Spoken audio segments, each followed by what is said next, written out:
hanyalah seorang pemuda biasa yang hanya lulusan SMA. Dia tinggal di sebuah desa kecil di Jawa Tengah. Setiap hari, dia membantu ayahnya bekerja di sawah dan menghabiskan waktu luangnya dengan bercengkrama bersama teman-teman di warung kopi desa. Meski kehidupannya sederhana, Aksa selalu memiliki mimpi untuk bisa bekerja di kota besar dan mengubah nasib keluarganya. Suatu hari, saat sedang mencari-cari lowongan kerja di Instagram, Aksa melihat sebuah iklan lowongan kerja yang menarik perhatiannya.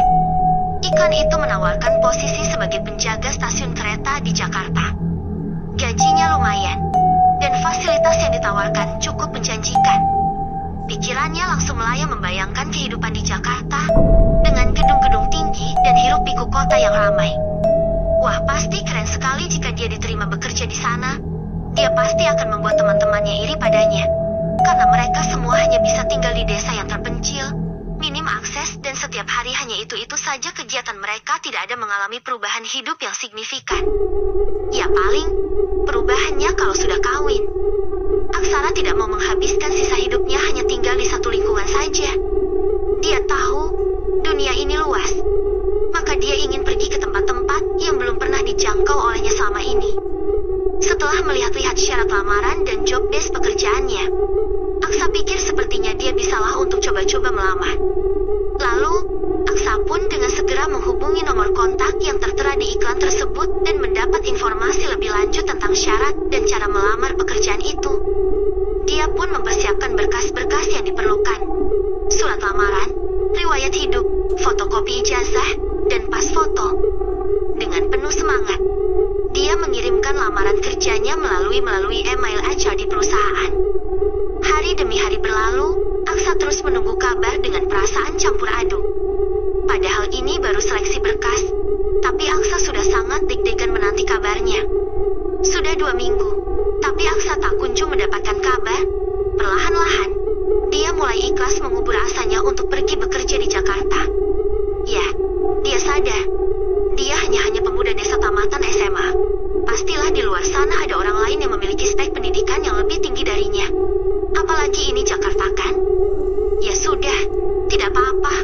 Aksa pun memilih untuk kembali ke sawah membantu ayah dan ibunya menanam padi. Namun, di suatu pagi, di hari ke-17 penantian, ketika itu, tiba-tiba Ferdi, adiknya yang masih kelas 5 SD itu berteriak dari arah pondok. "Mas Aksa, ada telepon." Pekik Ferdi dari kejuahan. "Dari siapa, Fer?" teriak Aksa pula, bertanya. "Gak tahu, nomor baru UU," jawab Ferdi sambil mengencangkan urat lehernya. Aksa langsung punya feeling, lo jangan-jangan ini telepon dari Jakarta. Aksa langsung melepaskan genggaman daun padinya dan berlari secepat mungkin menghampiri Ferdi. "Mana HP-nya? Sini." Aksa tidak sabaran. Nih, Ferdi menyerahkan ponsel kakaknya. Aksa pun langsung menerima panggilan telepon itu. Dan benar saja seperti dugaannya. Itu adalah telepon dari tempat ia melamar kerja di Jakarta. "Halo, selamat pagi. Apa benar ini dengan Bapak Aksara Bima?" Terdengar suara seorang perempuan yang mirip dengan suara si Esban yang pernah ia hubungi ketika ATM-nya jatuh di pasar 1 tahun yang lalu. "Iya benar, Bu. Ini dengan Aksara," jawab Aksa. "Baik. Sebelumnya saya dari PT Kereta Maju Indonesia ingin mengucapkan selamat kepada Bapak Aksara Bima. Selamat bahwa saat ini berkas lamaran Anda sudah lolos seleksi untuk menjadi calon karyawan PT Kereta Maju Indonesia. Dengan posisi sebagai penjaga stasiun ya, Pak." Ucap perempuan itu dengan suaranya yang sangat sopan di telinga. "Wah, syukurlah. Terima kasih banyak, Bu." Tak ada yang bisa menggambarkan kebahagiaan hati Aksa saat pertama kali menerima kabar itu. Namun, perlu kamu beritahukan lebih lanjut, bahwa untuk masuk ke tahap selanjutnya, Anda masih perlu melakukan seleksi wawancara dengan tim rekrutmen kami. Apakah Bapak bersedia? Tanya wanita itu. "Bersedia, Bu," jawab Aksa dengan cepat sekali. "Baik. Kalau begitu, apakah Bapak besok pagi bisa kamu hubungi kembali untuk proses wawancaranya?" Bisa. Baik. Mohon untuk dicatat. Besok pukul 9.00, Kamu akan menghubungi Anda kembali untuk melakukan seleksi wawancara. Mohon persiapkan diri Anda sebaik mungkin. Wawancara akan dilakukan melalui panggilan video call. Silahkan mengenakan pakaian yang rapih. Tidak perlu terlalu formal. Yang penting rapih. Apa sudah bisa dimengerti? Iya sudah, Bu. Oke. Untuk menjamin kelancaran selama proses wawancara, mohon untuk memastikan bahwa jaringan yang Anda pakai selalu stabil. Siap. Apa masih ada pertanyaan? MHM, sepertinya sudah clear, Bu. Baik. Oh ya, Pak Aksara. Ini sedikit tips kepada Anda. Kadang-kadang pewawancara kami akan membuat pertanyaan random. Seperti misalnya, dia akan menanyakan hari dan jam kelahiran Anda.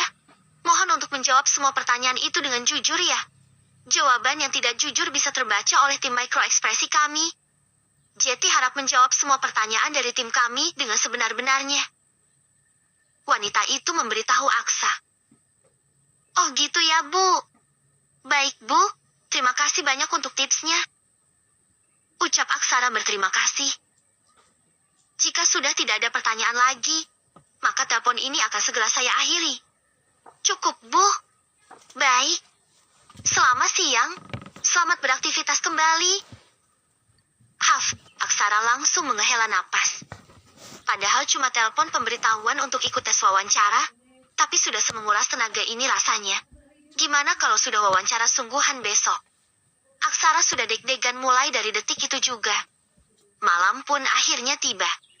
Ketika itu, Aksara tidak bisa tidur dengan tenang karena pikirannya terus berperang. Memikirkan tentang bagaimana dengan persiapan wawancaranya besok.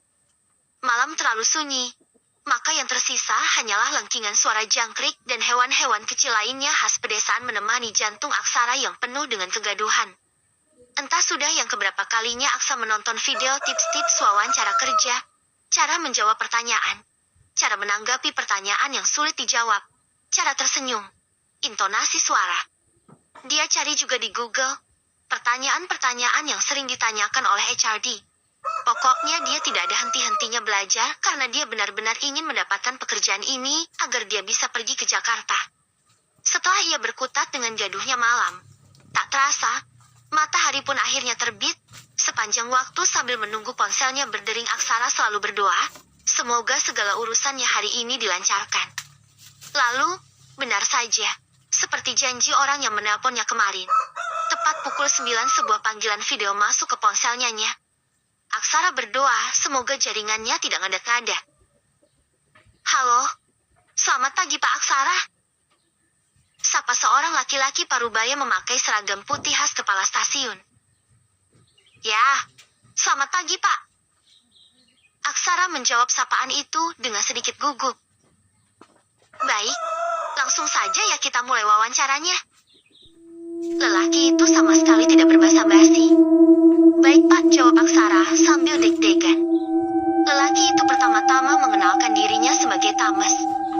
Dia adalah kepala stasiun tempat Aksara nanti ingin bekerja. Sungguh di luar dugaan. Aksara kira yang akan mewawancarainya adalah tim Ajari saja. Tapi ternyata dengan kepala stasiunnya langsung, perasaan Aksara semakin tertekan. Namun, melihat ekspresi anak itu yang nampak begitu kaku, lelaki yang bekerja sebagai kepala stasiun itu pun mencoba mencairkan suasana dengan memberinya pertanyaan-pertanyaan yang receh terlebih dahulu. Seperti apakah Aksara sudah makan? Tadi makan dengan apa? Apa Aksara sudah punya pacar? Apa warna favoritnya dan apa cemilan masa kecil yang paling ia sukai? Bisakah Aksara menceritakan salah satu kenangan masa kecilnya yang tidak bisa ia lupakan? Satu persatu semua pertanyaan itu Aksa jawab dengan baik. Setelah itu, perasaan Aksara pun akhirnya sedikit menjadi lebih rileks. Lalu setelah itu, barulah si kepala stasiun lanjut menanyakan pengalaman-pengalaman kerjanya, keahliannya, apa dia bisa bela diri, apa dia takut hantu, apa dia takut gelap, apa dia takut ruang yang sempit, apa dia mudah kaget mendengar suara yang tiba-tiba. Satu persatu Aksa juga menjawab semua pertanyaan itu. Sekilas Aksara tidak merasa ada yang aneh dengan semua pertanyaannya. Sebab dia kan memang melamar pekerjaan sebagai penjaga stasiun. Sebagai seorang penjaga, tentu dia harus berani. Punya skill bela diri, walaupun sedikit untuk menghadapi hal-hal tak terduga. Tidak mudah kaget, dan sebagainya. Setelah menjawab semua pertanyaan itu, sang pewawancara itu pun mengajukan satu pertanyaan terakhir. Tolong jelaskan tentang hari, tanggal, tahun, dan jam kelahiran kamu dengan bahasa yang mudah ya. Walaupun Aksara merasa bahwa pertanyaan ini tidak nyambung dengan pekerjaannya, dan bukankah dia juga sudah mencantumkan identitas pribadinya di surat lamaran. Tapi ya sudahlah, Aksara masih tetap menjawabnya dengan baik dan sebenarnya-benarnya. Kemarin dia sudah tanya ke ibu bapaknya lagi soalnya tentang jam berapa kira-kira dia lahir saat itu.